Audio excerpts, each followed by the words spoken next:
සුබ දවසක් ඉනිසන් ලයිව් අපේ YouTube channel එකත් එක්ක එකතු වෙලා ඉන්න කාර්මික හදවත් වලට.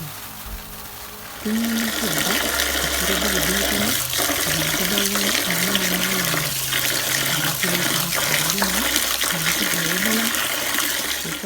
ලිපේ තියාගන්න යන්නේ. අද විශේෂයෙන්ම අපිට මේක දෙන්න ගොඩාක් හේතුවක් වුණා. අපේ ගෙදර අපිත් එක්ක අවුරුදු 8ක් හිටපු රොකි. එයා රොට්වයිලර් වර්ගයේ බල්ලෙක්. එයා හිතුවේවත් නැති විදිහට අපිව දාලා ගියා.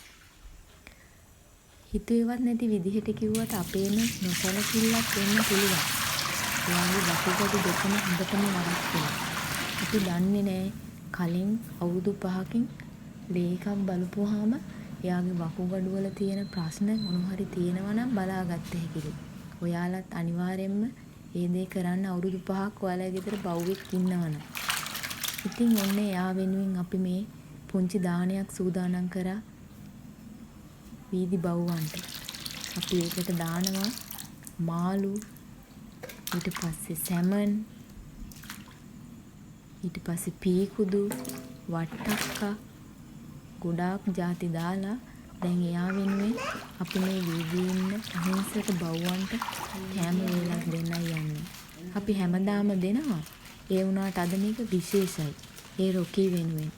රොකී කොහේ හිටියත් අනිවාර්යයෙන්ම හොඳම තැනක ඉන්න කියලා ඉතින් හිතාගෙන තමයි අපි මේ බත් එකත් ඉන්නේ. අපිට හරියම දුකයි. ඉතින් ඔයාට අමුතුවෙන් කියන්න ඕනේ නෑනේ. ගෙදර එකට ඉඳලා අවුරුදු 8ක් එකට ඉඳලා සතෙක් වුණත් අපි අපෙන් වෙන් වෙලා ගියාම නේද? ඉතින් මේකට ගොඩාක්ම අපිට උදව් කරා අපේ පැංචි. එයාට තමයි හරියම උවමනාව තියෙන්නේ මේ බව්වන්ට බත් දෙන්න යන්න. ඉරිදා කියද්දි එයා අහන්නේ තාත්තී අද යන්න නැත බව්වන්ට බත් දෙන්න. ඉතින් මොකක් මොන වැඩේ තිබුණත් ඒක පැත්තක දාලා අපි අනිවාර්යයෙන්ම යන්න ඕනේ මේ බව්වන්ට බත් දෙන වැඩේට. මෙයාගෙන් නැත්තම් කියනවා පව් තාත්ති යාලා බඩගින්නේ අපි ගිහින් දෙමු කෑම. එහෙම එයා කියන්නේ.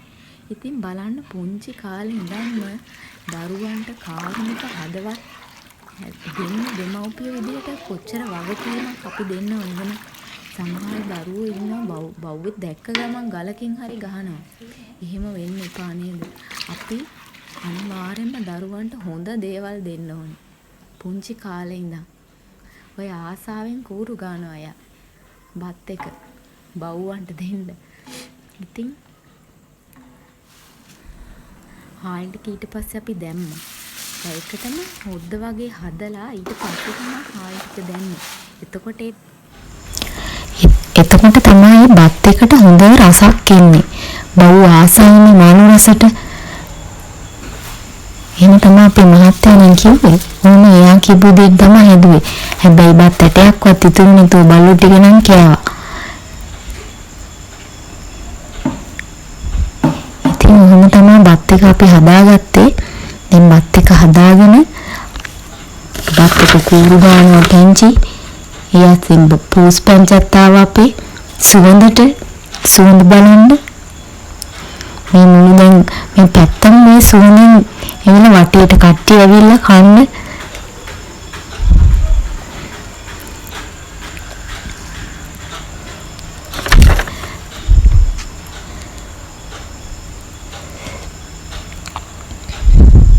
ඔන්න බත් එක නම් හොඳටම හැදිලා.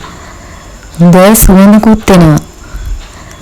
වටේ පිටේ කට්ටිය කෑ ගහනවා. බත් එකේ සුවඳට ගොඩක්ම පුරුසු පැංචෝ.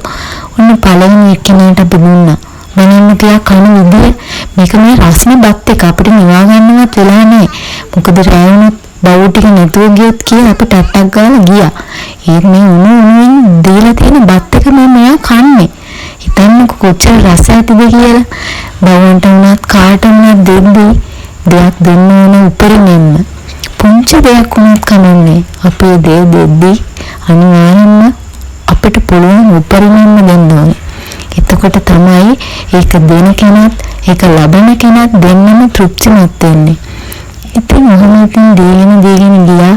බව ගොඩේ දෙනෙක්ගේ බඩවල් පුරවන්න අපිට පුළුවන් වුණා. ඒ පිනම ඇති කියලා හිතනවා අපේ රොකේ ඉන්න තැනක හොඳින් ඉන්න. එක තැනක බව ගොඩක් එකටත් කෑවා. තව කට්ටිය රණ්ඩු වෙවි කෑවා. ওই වගේ ගොඩක් ඉතින් සිදුවීම් වුණා.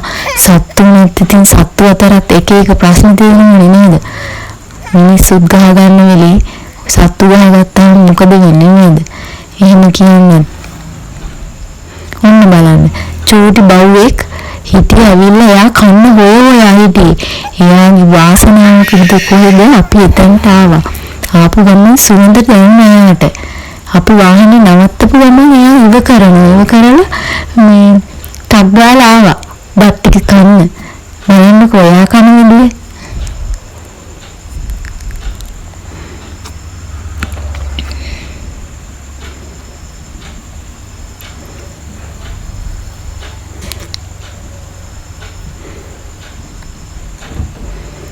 එයා නිකන් කන බත් ටික කාලා ආපහු කවුද දුන්නේ ඔයාට ගොඩාක් පින් කියලා විදිහටම මන් දන්නේ බලන්නේ. එහෙම හැම සතෙක්ම වගේ කරනවා. ඒක දන්නේ ඇයි එහෙම කරන්න කියලා. මං හිතන්නේ සත්තු ගොඩාක් ස්තුතියි. ඔයාට ගොඩක් පින් කියලා ඉන්න කියන්නේ නේද? ඔයාලගේ අත්දැකීම් මොනවද? කමෙන්ට් එකක් දාන්න බලන්න. සතෙක්ට කෑම ටිකක් දුන්නාම ඇයි යාළුවා එහෙම බලන්න කියලා. මේ නම් ගොඩාක් වයසක බව්වෙක්. ඇස් දෙකක් පේන්නේ නෑ වගේ මට හිතෙන්නේ. එයාට කන්නේ ඒ පැත්තේ හිටිය මුස්ලිම් කට්ටියක්. සමහර මුස්ලිම් අය යාලට කැමති නෑ නේද? කන්නවත් ලැබෙන්නේ නැතුව තිපව්. කොහොමයි කකුලත් ඇක්සිඩන්ට් වෙලා කැඩිලා වගේ තියෙන්නේ. එයාත් බත් ටික කාලා යන්න ගියා. ඉතින් මොනවද නැද්ද රෑවුණත් අපි වැඩේ අතාරියේ නෑ. ඉන්න ගොඩට දුන්නා. බලන්නකො බත් කන විදිය හව් ගාලා කන්නේ නේද? එයාලා ඉච්චරට බඩගින්න ඉවලා තියෙන්නේ. හිතන්න මේ පාරට මිනිස්සු බව්ව ගෙනත් දාද්දී මෙයාලට කන්න කොහෙන් හම්බෙයිද? කවුරු හරි ගෙනත් දෙයිද? මෙයාලා බඩගින්නක් දැනෙයිද කියලා මේ මිනිස්සුන්ට හිතෙන්නේ නැද්ද? බඩගින්න සත්තුන්ට විතරක් නෙමෙයිනේ නේද? මිනිස්සුන්ගේ අපිට දැනෙද්දී මේ අනේ ඇයි මෙහෙම සත්තු ගෙනත් දාන්නේ මේ පාරට? ඒක නම් හිතා ගන්න බෑ. ඒ මිනිස්සු මේක කොහෙ ගිහින් ගෙවන්න හිතාගෙන මේක කරනවද කියලා දන්නේ නෑ. මම කට්ටියක් පවුල කට්ටියක් වගේ එකට එකතු වෙලා බත් කන්නේ.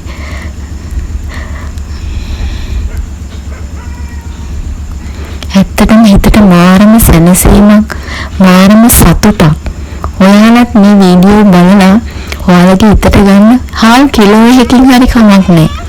පුංචියට දේ කරන දේ තමයි දවසක ලොකු දෙයක් වෙන්නේ. ඉන්න පාරෙම බව්වට කන ටිකක් දෙන්න වටේ පිටේ පංගුවක් කන නම් කැමතිත් නෑ. කැම දෙනකට බනිනවා. අපිට අත්දැකීම් ගොඩාක් තියෙනවා. බව් කැම කාලා ජරා කරනවලු. ඉතින් අනේ ජීවිත නේද මේ අහිංසක ජීවිත. මෙයාලා ඉතින් බඩගින්නේ නේද? කට්ටිය පේනවද? එකතු වෙලා කෑම කනවා.